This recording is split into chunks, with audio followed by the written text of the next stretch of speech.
I'm just waking up here, and I laid here for a while and prayed, and I realized that I'm struggling with something that's way bigger than me to handle. And I've just been telling God lately, God, I know what the right way is. And I know what your plan is, and I know that I'm not following that plan lately. And that's about forgiveness. There's been some horrible things that's happened, and I have held grudges against the people who've done it. I mean, one of them just straight up gave her soul to Satan, and they broke into my house. They're the ones that stole the passwords. I suspect they're the ones. I can't prove it, but I've caught the fellow over here many times, and they've done so much harm to not only me but to others. And the Lord told me that I had to start praying for my enemies. And I felt the biggest knife like go in my chest, right in my soul. Because I don't want to pray for them. I don't want anything good for them in my flesh. That's the truth. They've done horrible, vicious, evil stuff. But so have I. And I can't get past that.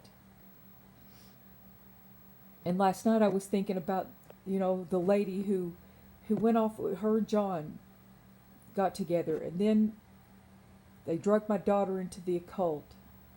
They set me up to be killed. All of them as a group. All these people, they're different stories all running together because they're in part of the same group. They're satanic. I mean, like they're part of the drug culture that's in this little town. It's like a little pagan place. You can't believe how many people's caught up in it, and it's like a big old portal's opened up over the city, and just poured out demons. It's unbelievable. And it sounds crazy to have somebody tell you something like that. But I'm telling you that's exactly what's happened to this town. And when your friend who used to be your friend sits and takes Prozac and used to drink and then take razors and cut herself, and then I have to wear an elastic band around her wrist and just snap that to keep doing that, to keep from cutting herself. That's telling you that's not the individual. That's what God's trying to show me. That's demons. That's not a person. That's demons. And it's so hard for me to get my head wrapped around. That's not all human being doing that. That is a demon doing that. Hurting her, hurting me, hurting everybody else around her, hurting her kids, abandoning her kids for people who abuse children. That's a demon. I don't think that she would do that in her right mind. I know that I wouldn't do some of the things I've done in my right mind. I really believe that she would not do that. I believe it with all my heart. There's something more to it. I know that I know that I know this is not something she'd just go and do. And then the other lady that went off with John, my husband, ex-husband, and drugged my daughter in the occult, set me up to be killed with her family. All the break-ins from this whole group, including my neighbor who cuts herself. The ones bringing in drugs all the time. People dying and overdosing here. It's committing suicide. Like, it's unbelievable. It's off the scales. It's so bad. And nobody does anything about it. Selling drugs right out of the church. How many kids have come out of there, committed suicide, come out of there, and it's supposed to look like a Christian church. Smoking dope and everything else. I mean, and that's why I'm really against all this so-called new Christian music. Really, we should be against it, all of us, because that's what they played over there all the time. And it sounded no different than AC/DC I used to listen to. But God told me last night. I mean, I was giving him a hard time over the phone. I'm telling John, she robbed her own grandmother. They've done this and that. Calling her all kinds of names and her family, running them down. And then I go and look at the obituary, and another one of her brothers had died. And that got to me. I turned off everything, and I just laid here in the dark. because there's been a lot of people dying. I mean, a lot, and I'm not that cold-hearted. I'm glad I realized that, whoa, that's even too much for me right there. I didn't know he died.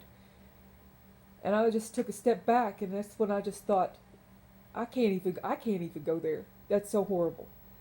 And I prayed for that mother. So I was just railing on them on the phone earlier, how horrible they are. And then another one of them died. And I know it's because of sin. I mean, I should be dead because of sin too. That's what sin leads to death. But I thought, well, how would I feel if that were my kids and they got in all kinds of trouble and then they just weren't there anymore? And I thought, I can't do this. I can't hate on these people anymore. I don't care what they do to me now. Death is so real. And I thought, what if this happens to my kid? How am I going to feel? I wouldn't want to do that to that woman ever again. I feel so horrible for her. I pray that God would bless that family somehow and comfort them in their pain. I mean, that is a horrible, horrible thing to have to go through, to bury two of your kids that close to each other. I can't even imagine. I'm not that cold-hearted. No, I mean, that right there is bad stuff. That's bad stuff. I didn't know it till last night, after I'd already said all that mean stuff. True or not, it didn't matter. I'd seen it. That boy had died, and I mean, he's a man, but he's still young. He's so young. And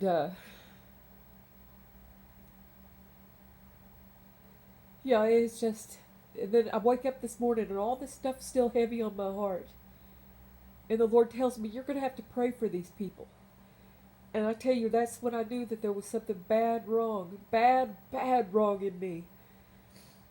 I felt such a resistance to it, almost like I wanted to just scream, no, no, not after all that they've done.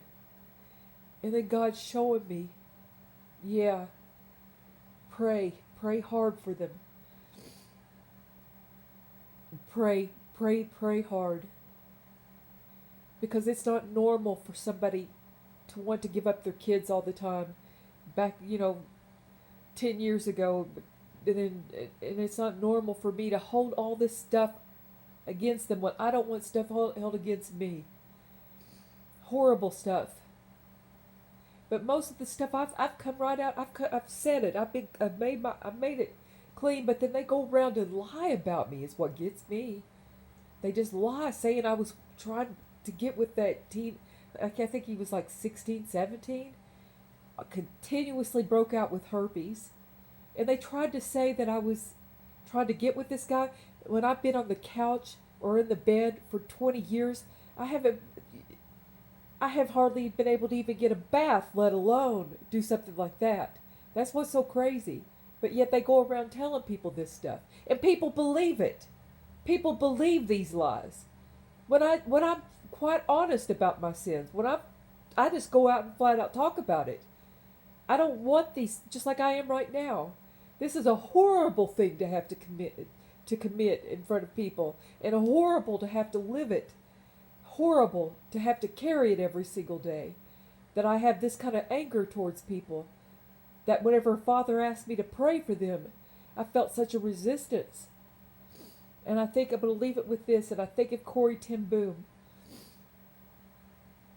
And there was somebody a man who had really, really been mean to her sister. I mean, it was bad. Well, this guy, he had actually given his life to the Lord, so that's even different. That's even bigger. And it took everything she had. He put out his hand to her.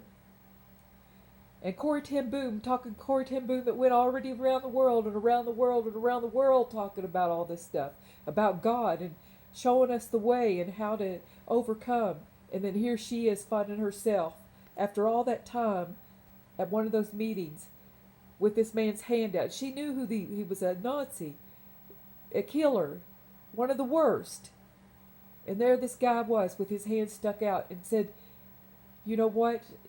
I gave my life to the Lord, and he come to see her because of her teaching and how inspiring it was. And he gave his life to God. And he put out his hand to her to shake her hand. And she said she couldn't move at first. She just couldn't move. Because all she could see is all those images in her mind about what they did to her family. And she just asked God for the grace, for God to help her because she couldn't do it. And then she reached out her hand and took that man's hand and forgave him. And that's where I'm at right now. This is today. And I'm being honest, I'm not just saying it because it sounds right, because it sounds like a good thing to do. I know it's life and death in this. And I'm asking God for the grace and help. So I just reach out my hand. There's no hand reaching out from any of them to say we're sorry or anything else like that. But I forgive them in the first, anyway.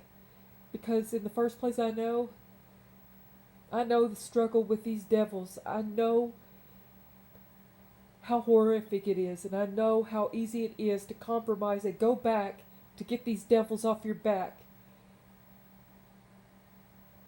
And I'm able to feel that mother's pain who's had to bury 2 of her sons. And for her, I'm heartbroken.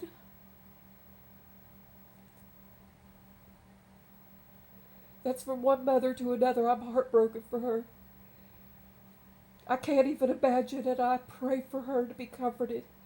And I pray for her to reach out to God for her kids and for her grandchildren. As I reach out with her for her kids and grandchildren.